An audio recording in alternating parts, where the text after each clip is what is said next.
Olá, hoje é dia 3 de outubro, este é o canal da Extravox. Hoje eu vou falar nesse vídeo sobre essa grande figura aqui, o general Honório Lemes da Silva. Honório Lemes e suas revoluções. Esse homem ele foi um guerreiro, um lutador pela liberdade, um exemplo de brasileiro, de gaúcho, um homem honesto e trabalhador. Ele era maragato, né, o libertador, né? E suas ações na sua época foram justificadas pelo desrespeito às leis que os políticos, os tiranos e os corruptos, os inimigos da pátria, que não respeitavam os direitos dos cidadãos. Então, uma das suas legendas era: queremos leis que governem homens e não homens que governem leis. Como nós sabemos, o Rio Grande do Sul sempre foi um estado diferente dos demais estados da federação. Ele só passou a integrar o Brasil após o tratado entre Portugal e Espanha, chamado Tratado de Madrid, ocorrido em 1750. Portanto, o Brasil descoberto em 1500, e já naquela época o estado, essa região aqui, não pertencia a Portugal. Então, o Tratado de Tordesilhas, que foi assinado em 1494, determinava que essas terras desse lado oeste aqui eram todas da Espanha.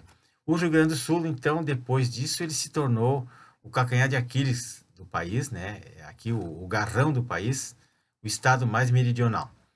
Então é aqui que o Brasil começa. Então, sempre essas guerras que ocorreram aqui no Sul, contra os castelhanos, da Argentina, do ditador Rosas, contra o Solano Lopes e as guerras civis que aconteceram aqui, como a Guerra dos Farrapos, que durou 10 anos, elas tornaram a nossa região aqui bastante belicosa. Além disso, o Rio Grande do Sul já foi independente do Brasil durante 9 anos. Durante a Revolução Farroupilha, em 1836, o general Neto proclamou a independência da província do Rio Grande do Sul. E isso durou até 1º de março de 1845, quando então o Rio Grande do Sul voltou a pertencer ao Brasil, com o pacto que eles fizeram com o Império. Mas quem foi Honório Lemes? Honório Lemes, ele nasceu em 23 de setembro de 1864, em Cachoeira do Sul, e faleceu em 30 de setembro de 1930, na cidade de Rosário do Sul. Ele era filho de modestos agricultores, plantador de arroz e pequenos criadores de gado. Ele era uma pessoa quase analfabeta, porque naquela época não existiam escolas. Ele estudou apenas o básico, né? Sabia ler e escrever e as 4 operações, mas ele era um guerreiro, né? Ele iniciou sua carreira militar nas hostes dos federalistas na Revolução de 1893.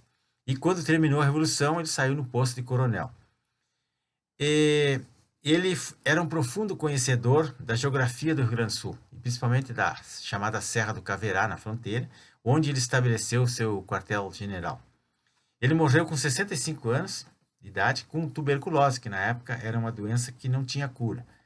Era de profissão tropeiro, daí tinha o apelido de Tropeiro da Liberdade, como também tinha o apelido de Leão do Caverá, por causa da região onde ele tinha o seu quartel-general. Então, até 1930, o Rio Grande do Sul estava dividido em borgistas, os chimangos, e os maragatos, que eram os assisistas, adeptos do partido federalista do Assis Brasil. A campanha eleitoral de Borges de Medeiros para o 5º mandato, em 1923, ocorreu sob um clima de forte pressão e de violência. Os opositores do Borges de Medeiros eram presos, eram espancados, eram mortos. Os locais de reunião e até os jornais do partido eram fechados, eram depredados pela polícia borgista. Então, quando anunciaram o resultado das urnas para a 5ª eleição de Borges de Medeiros, de 1923, a revolta foi geral. A comissão apuradora dos votos era formada por pessoas fiéis ao governo e foi acusada de fraude eleitoral pela oposição do Assis Brasil, que era o outro candidato que disputava com ele. Então, essa disputa das urnas se transformou em disputa pelas armas, para derrubar o Borges de Medeiros, que eles queriam, e a tomada... ele acabou tomando posse igual, e dia 25 de janeiro ele assumiu. Então, o que queriam os maragatos do Honório Lemos? O que eles queriam? Eles queriam a deposição do governo autoritário de Borges de Medeiros, eles queriam um voto direto e secreto, porque as eleições eram sempre fraudadas, Eles queriam direito ao voto feminino, porque naquela época as mulheres não votavam, eles queriam a mudança da Constituição, que era autoritária, eles queriam a criação de leis sociais e, principalmente, eles queriam terminar com a reeleição. Mas o governo federal sempre dava apoio ao borgismo e os maragatos não tinham dinheiro, não tinham armas para continuar a revolução. Então eles resolveram fazer um pacto em 1923, o Pacto de Pedras Altas, que foi assinada na localidade onde tinha um castelo da residência do Assis Brasil. E por esse acordo, o Borges de Medeiros continuava no poder até o final do seu mandato, que só ia acontecer em 1928. E depois, por ironia, o Getúlio Vargas foi o sucessor dele, também era do Partido Federalista.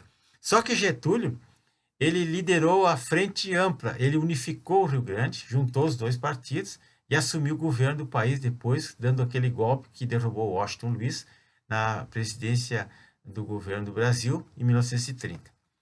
Mas falar um personagem tão importante quanto esse sul-rio-grandense aí, quando Honório Lemos, não é uma tarefa fácil, né? O Rio Grande do Sul sempre foi conhecido como uma pátria de revoluções. Aqui todo gaúcho era considerado um soldado, sempre vigilante em face da necessidade, né? As várias obras literárias, e biografias, e filmes e tudo estão revelando isso, né? Esse livro aqui, do Jorge Teles, Honório Lemos e as Revoluções de Seu Tempo, em 180 páginas, ele faz relatos maravilhosos ali, com fotografias, e todas as batalhas são descritas ali, os atos heróicos, a rendição dele para poupar a vida dos seus soldados.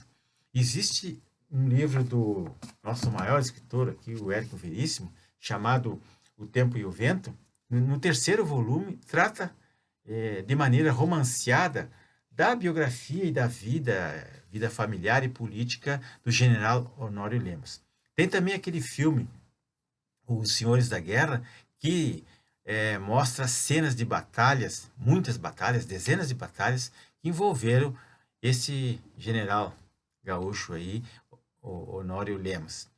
Então, o que isso interessa para nós? Muito, porque a política ela é uma guerra que acontece em vários campos, não é só lá no palácio, lá no parlamento que ocorre. Ela ocorre, tudo que acontece quando os abusos cometidos por políticos corruptos, por juízes que desrespeitam as leis e a Constituição, isso aí tudo afeta a vida de todos nós, afeta a sociedade. E como é que nós participamos dessa guerra?